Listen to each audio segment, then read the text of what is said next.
compressor as saturated vapor and leaves the condenser as saturated liquid.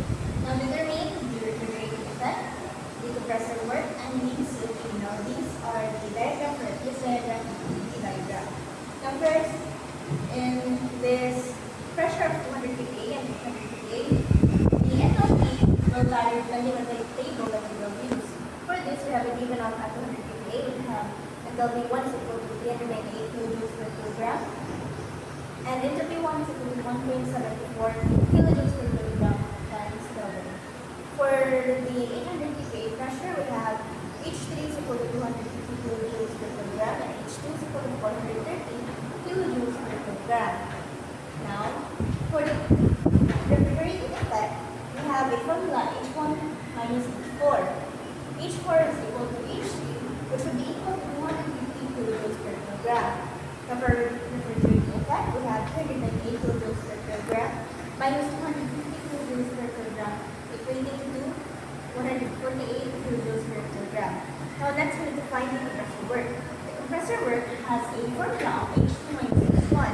For the compressor work, we have 430 kilojoules per kilogram minus 190 kilojoules per kilogram is equal to 32 kilojoules per kilogram. Now, for our COP, we have a formula of refrigerating effect over the compressor work, which would lead to 148 kilojoules per kilogram over 32 kilojoules per kilogram, and that would be equal to 4.6. Now, for the next problem, we have an ideal refrigeration cycle operates with R22 between negative 10 degrees and 30 degrees Celsius. The refrigerant enters the compressor as dry saturated vapor. Now, determine the COP. Now, with the same process, we have a given of at negative 10 degrees Celsius. We have an enthalpy of H1 is equal to 295 kilojoules per kilogram.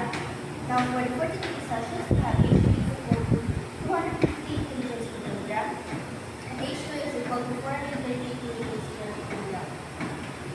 Now, same MPS diagram and DP diagram.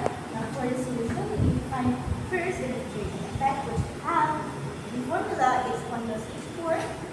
Thus, we have 395 kilojoules per kilogram minus 150 kilojoules per kilogram is equal to 145 kilojoules per kilogram. Now, next is the compressor work.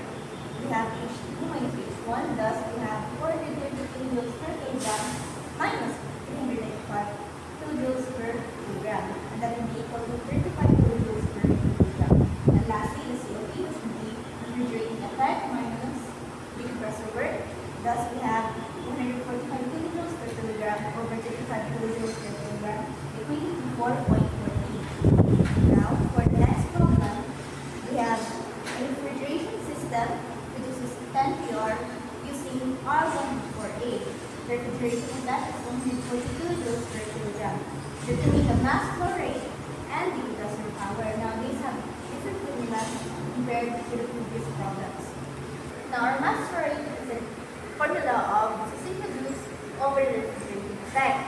Now, our system producer QL is equal to 10 PR times 3.517 kilowatts over 1 PR is equal to 35.17 kilowatts. Now, QL over the refrigerating effect, we have 35.17 kilowatts over 140 kilojoules per kilogram, as kilowatts is equal to kilojoules per second. Thus, cancel out the kilojoules, we have 0.251 kilogram per second. Now, next is the compressor work.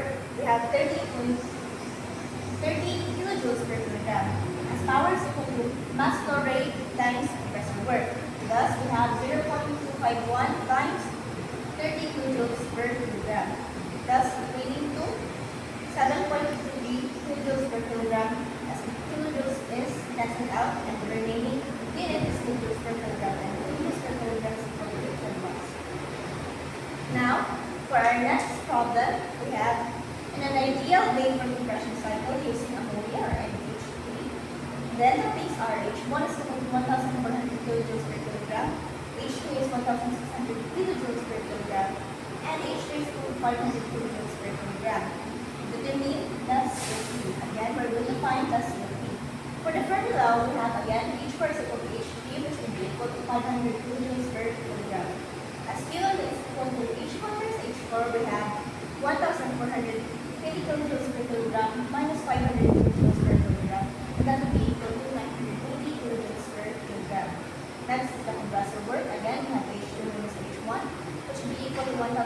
1,400 kilojoules per kilogram minus 1,420 kilojoules per kilogram, that will be equal to 180 kilojoules per kilogram.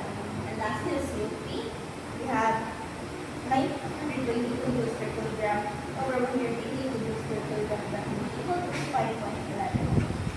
And lastly, we have our last problem. We have a vapor compression cycle has the following data.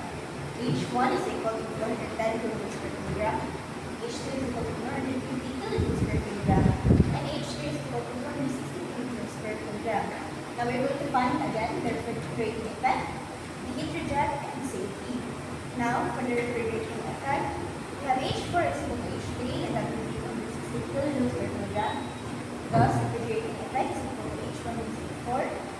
That will be equal to 410 kilojoules per kilogram minus 260 kilojoules per kilogram. Calculating that, we have 150 kilojoules per kilogram.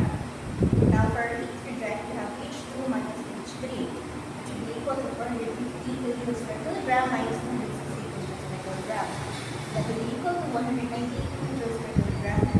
Next, we have the pressure work, which would be H2 minus H1, which would be equal to 150 kilojoules per kilogram minus 410 kilojoules per kilogram, and it will be equal to 40 kilojoules per kilogram.